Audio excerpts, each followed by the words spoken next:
Greetings, adventurer, and welcome to the Elder Scrolls Library. My name is Aurelius, your lore master, and today we are reading and discussing On Oblivion. The book On Oblivion appears in 4 of the Elder Scrolls games: Morrowind, Oblivion, Skyrim, and Elder Scrolls Online. The book discusses several of the Daedric princes as well as the realm of Oblivion as a whole. Let's get into On Oblivion. On Oblivion by Morian Zenas. It is improper, however customary, to refer to the denizens of the dimension of Oblivion as demons. This practice probably dates to the Alessian doctrines of the First Era prophet Maruk, which rather assumingly forbade traffic with daemons, and then neglected to explain what daemons were. It is most probable that daemon is a misspelling or etymological rendition of Daedra, the Old Elven word for those strange, powerful creatures of uncertain motivation who hail from the dimension of Oblivion. Daedra is actually the plural form, the singular is Daedroth.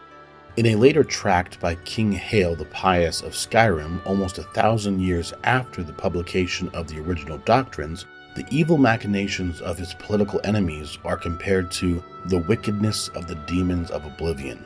Their depravity equals that of Sanguine itself. They are cruel as Boethia, calculating as Molag Bal, and mad as Sheogorath.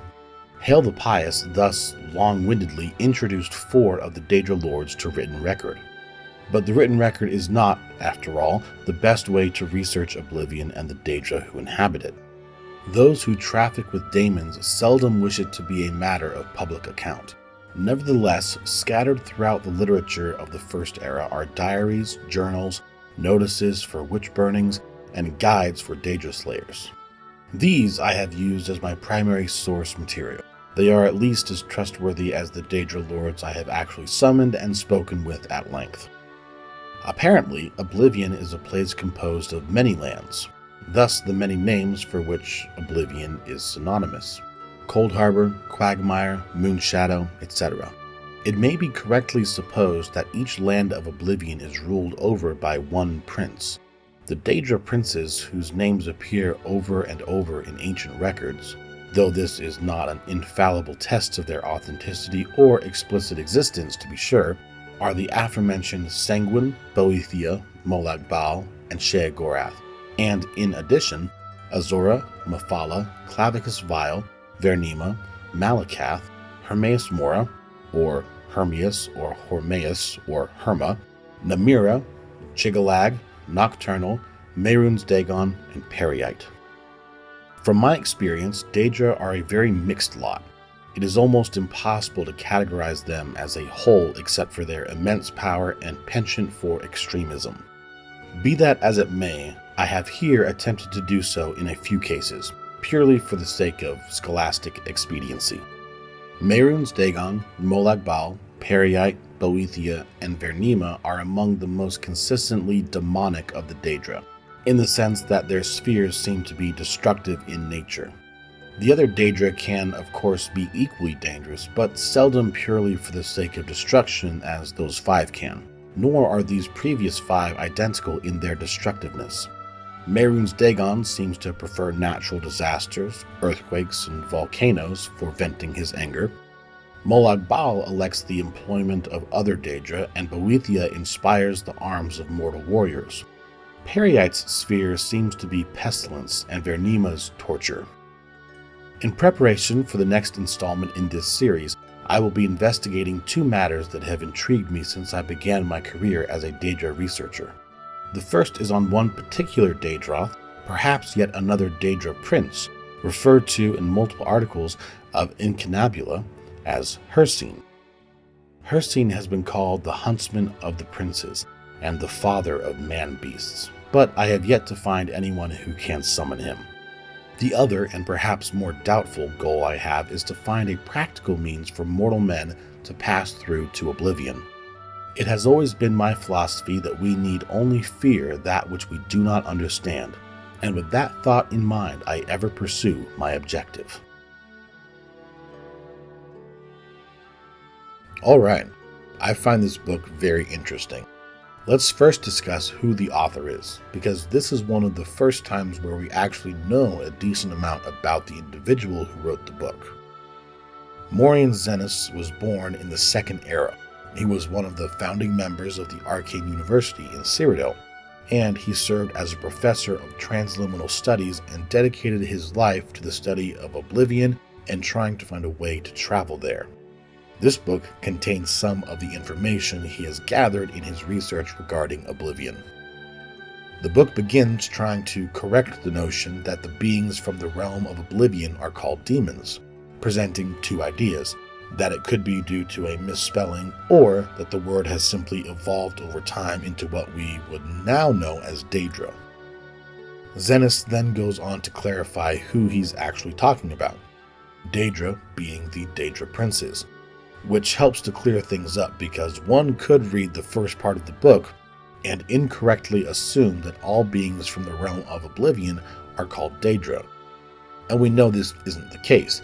The words Aedra and Daedra are taken from the Elven language, Aedra meaning our ancestors, and Daedra meaning not our ancestors. This is of course meant to delineate between the gods who participated in the creation of Mundus, the Aedra, and those who had no part in it, the Daedra. The book mentions the First Era prophet Maruk. Maruk is a fascinating character. Even if we don't know a whole lot about him, we know enough. Maruk was an Imga. The Imga are a race that we don't really hear that much about. They are a very large ape-like race, native to Valenwood, and would be classified as beast folk. Sometime after Alessia died and her soul was confined to the Amulet of Kings, Maruk would begin his teachings and writings. His teachings would eventually lead to the creation of the Alessian Order, a massive monotheistic religious movement dedicated around the worship of the One being a supreme spirit whose identity was never really revealed. On page 3, this may very well be the first time the idea of different planes of Oblivion existing is written down. Zenas refers to the dimensions of Oblivion, or the land of Oblivion, and in other writings it is referred to as the realm of Oblivion, which would all be correct, but the idea that there are different little pocket dimensions, separate planes of Oblivion, each ruled over by one of the Daedra princes, this might be the first time that idea is suggested. He comes to this conclusion after learning many of the names for Oblivion. He mentions 3 different names: Cold Harbor, which we now know is the realm of Oblivion ruled over by Molag Bal, Quagmire, which is the realm of Vermina, and Moonshadow, which is the realm of Oblivion ruled over by Azura. Zenas lists off all the Daedra he's aware of, and it's a pretty comprehensive list. He lists 15 that are known and then mentions Hircine as a possible 16th, which he is correct in. In present time, in the Elder Scrolls, we know there to be 18 total Daedric princes. Let me know in the comments who the 2 Daedra princes he forgot are. Zenas correctly asserts that not all of the Daedric princes behave the same or have the same interests.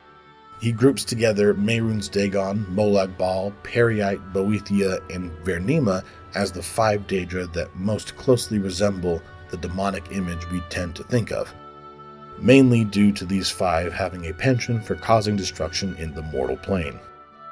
Once again, we get a different spelling of Vermina. This is something that happens pretty frequently, so we will continue to see the spelling of many of the Daedric princes' names vary.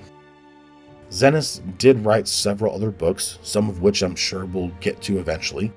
He leaves this one by stating his ongoing endeavor to find a way to travel to the different planes of Oblivion, stating that we need only fear that which we don't understand, a motto which drives him in the pursuit of knowledge and understanding. Thank you so much for sticking around and listening. Drop a like, subscribe to the channel, and tell me what you think about this book in the comments below. And may the blessings of the 8 Divines be upon you.